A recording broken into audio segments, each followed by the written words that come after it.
ini sudah perbaikan ketiga kali. Memangnya dikasih berapa kali sih untuk memperbaiki?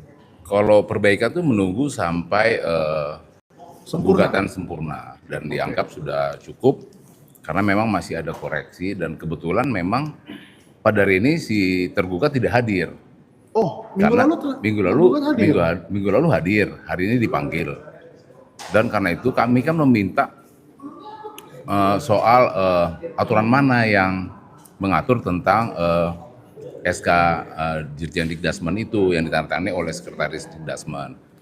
Apakah kementerian langsung atau memang dirjennya? Dirjen tadi yang lalu kan disampaikan dirjennya masih ada. Ya. Dan kami meminta supaya diberikan nomenklaturnya tentang Dirjen Dikdasmen itu dan yang menjadi kementerian. Nah, oleh karena itu kami meminta dan dia tidak hadir pada saat ini.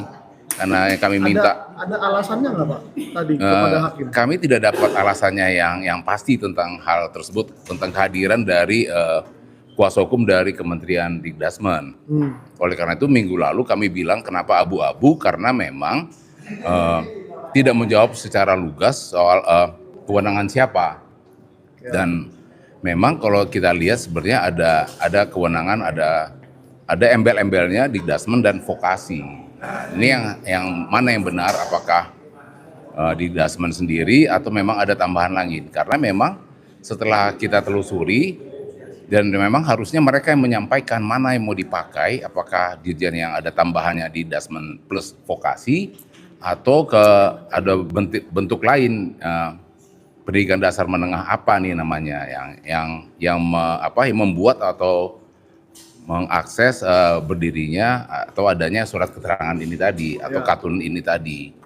Siapa nih yang berwenang di situ? Nah, itu yang kami tunggu tidak hadir sehingga kami mengira atau menganggap mungkin ketidakhadiran itu jawaban mereka kan yang lalu menunggu koordinasi kepada instansi terkait yaitu pimpinannya, karena mereka kan sebagai kuasa hukum kan menunggu kepastian dari dirjen kepada menteri atau dirjen mereka sendiri itu yang mau. Karena soal teknis, mereka kan bicara soal hukum. Nah, itu yang kita tunggu tidak hadir, hampir kurang lebih 2 jam dari jam 10. Kurang lebih 2 jam kita hadir sidang di sini, kita nunggu dan setengah 12 baru mulai.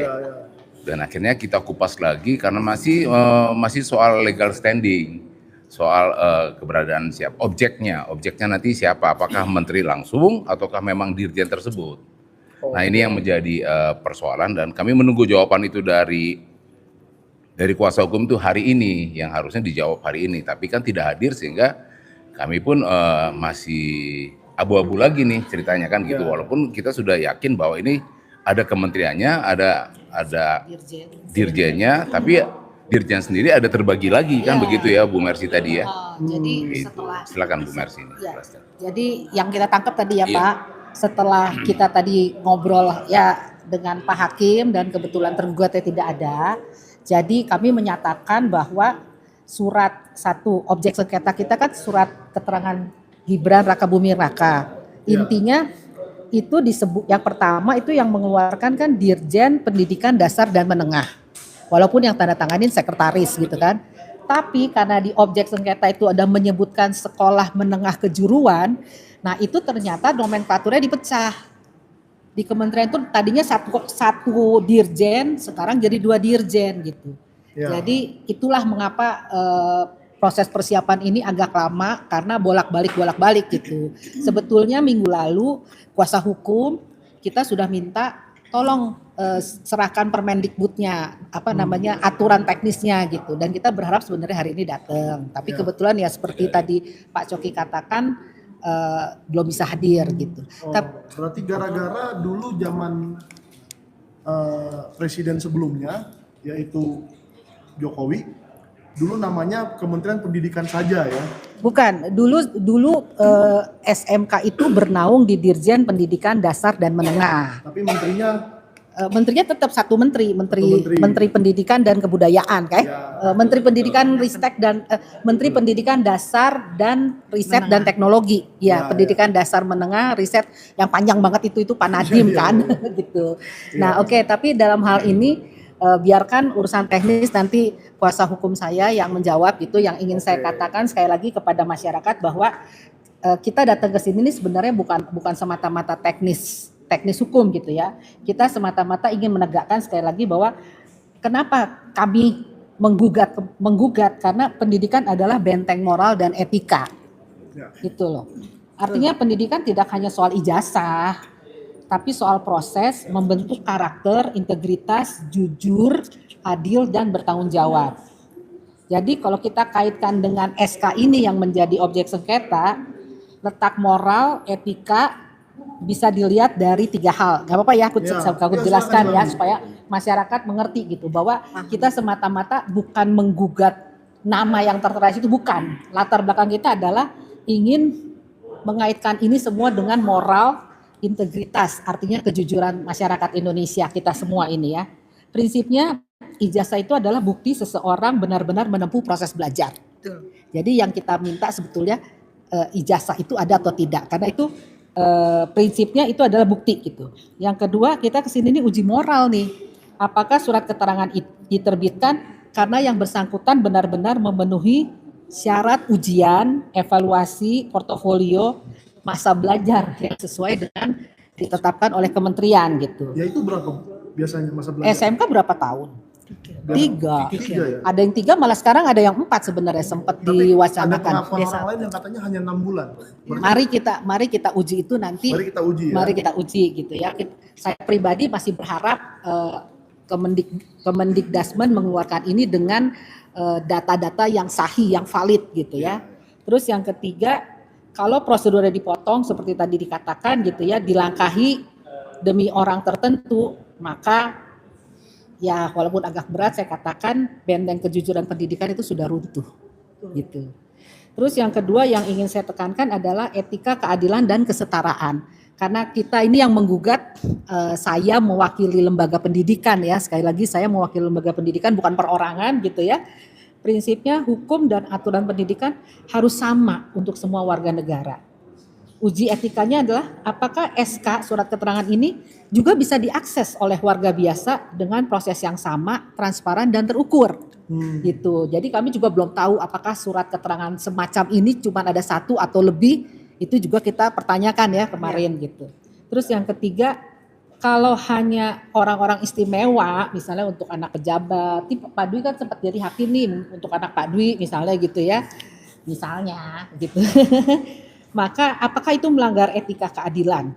Pendidikan jadi alat kekuasaan, bukan alat mencerdaskan. Maka runtuhlah negara kesatuan Republik Indonesia. Dan terakhir, saya juga ingin menekankan etika tanggung jawab publik pejabat gitulah. Prinsipnya pejabat publik harus jadi teladan dalam menaati aturan.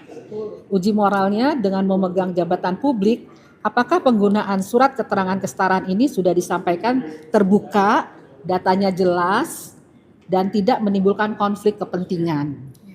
Dan terakhir,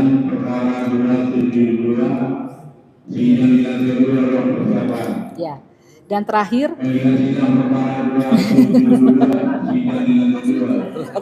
dan terakhir, kalau ternyata tanggung jawab publik pejabat ini tertutup dan menimbulkan polemik, maka kepercayaan publik ke benteng moral pendidikan jadi makin terkikis. Jadi kesimpulannya, letak moral dan etika ada di proses transparansi dan keadilan. Selama proses penerbitan surat keterangan ini sesuai aturan Kemendikbudristek tentang kesetaraan, yang kedua transparan dan bisa diaudit publik, dan 3 sama perlakuannya dengan pemohon lain, maka itu masih sejalan dengan benteng moral pendidikan. Tetapi kalau ada perlakuan khusus, prosedur dipercepat atau syarat dilonggarkan, maka disitulah benteng moral dan etika pendidikan diuji. Terima kasih. Oke. Jadi Bu, pertanyaan saya, perasaan Ibu bagaimana karena hari ini Kemendikdasmennya tidak hadir? Dan kira-kira kalau minggu depan ini dilanjutkan lagi akan datang nggak? Saya pikir sebenarnya pihak Kemendikdasmen ya sekarang ya, itu tahu kok ini kesempatan sebenarnya untuk membuktikan bahwa mereka menerbitkan surat keterangan itu dengan rasa tanggung jawab dan etika tadi yang saya sebutkan gitu.